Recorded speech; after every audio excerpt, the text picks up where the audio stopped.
एक समय की बात है। एक शांत छोटे से शहर में एक खुशमिजाज लड़का अपनी माँ के साथ एक खिलौने की दुकान में गया। उसकी आंखें चमक उठी जब वह एक शेल्फ से दूसरे शेल्फ की ओर दौड़ा। सभी रंग बिरंगे खिलौनों से चकित होकर जो सुबह की रोशनी में चमकते हुए लग रहे थे। फिर उसने देखा एक बड़ा मुलायम भूरा टेडी बियर जो गर्व से सबसे ऊपरी शेल्फ पर बैठा था। माँ, मुझे यह चाहिए, उसने पूरी उत्सुकता से कहा।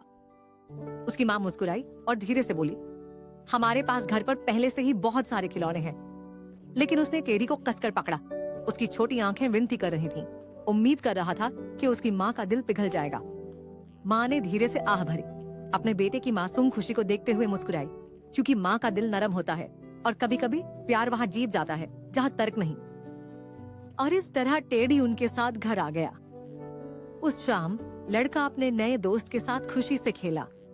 टेडी बहादुर, वफादार और दयालु था।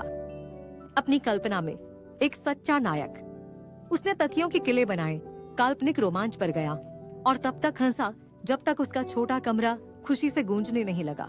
जब खिड़की के बाहर तारे दिखाई दिए, उसकी माँ की आवाज धीरे से आई, सोने का समय हो गया छोटे हीरो। वह दरवाजे पर एक पल के लिए खड़ी रही। उसे टेडी को गले लगाते हुए देखती रही। उसका दिल शांत प्रेम से भरा हुआ था। फिर उसने लाइट्स बंद कर दी और फुसफुसाई, मीठे सपने। रात शांत थी। चांदनी ने कमरे में नरम चांदी की रेखाएं खींच दी। उसने अपने टेडी को कसकर पकड़ा और धीरे से फुसफुसाया, शुभ रात्रि मेरे दोस्त। बाहर दुनिया शांत थी, जब तक कि शांत कदमों की आवाज ने सन्नाटा नहीं तोड़ दिया। स्थिरता के बीच खतरा चुपचाप रेंग रहा था। एक चोर छायाओं में से गुजरा।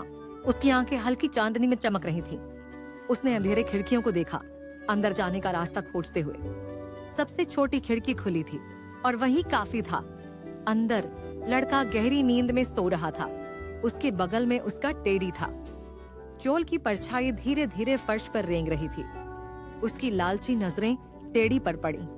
उसके गले में बंधी चमकदार लाल रिबन अंधेरे में हल्की चमक रही थी। वह सावधानी से और चुपचाप हाथ बढ़ाया। उसकी उंगलियां खिलौने को छू रही थीं, लेकिन किस्मत ने कुछ और ही तय कर रखा था। टेडी उसके हाथों से फिसल गया और फर्श पर एक मंद आवाज के साथ गिरा। आवाज ने सन्नाटा तोड़ दिया।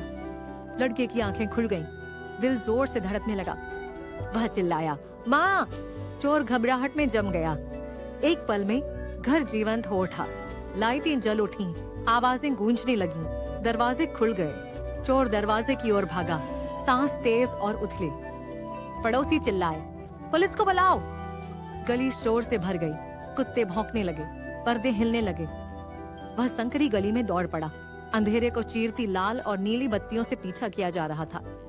पुलिस की सीटी की आवाज उसके पीछे गूंज रही थी और कदमों की गड़गड़ाहट करीब आ रही थी। वह एक मोड़ पर मुड़ा और लड़खड़ा गया। मजबूत हाथों ने उसकी बाहों को पकड़ लिया, उसे नीचे खींच लिया। ठंडी धातु की हथकड़ियां उसकी कलाई पर तेज क्लिक के साथ बंद हो गईं। उसने एक पल के लिए संघर्ष किया, फिर शांत हो गया। न्याय आ चुका था। बाद में उस रात जब शोर कम हो गया और शांति लौट आई, लड़का अपने बिस्तर पर बैठा और अपने टेडी को पास में पकड़े रहा। वह खिलौना जिसने उसे बचाया था। उसने धीरे से मुस्कुराया और फुसफुसाया, तुमने अपना काम किया बहादुर। फिर वह खड़ा हुआ, अपनी छोटी लकड़ी की अलमारी खोली और टेडी को धीरे से अंदर रखा। उसने चाबी घुमाई और उसे सुरक्षित रूप से बंद कर दिया। एक हल्की आह उसके होंठों से निकली जब वह वापस लेट गया। चांदनी उसके चेहरे को छू रही थी और जल्द ही नींद लौट आई, कोमल और शांतिपूर्ण।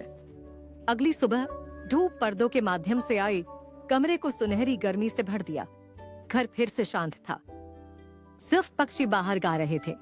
उसने अंगड़ाई ली, उठकर बैठा और अलमारी की ओर देखा।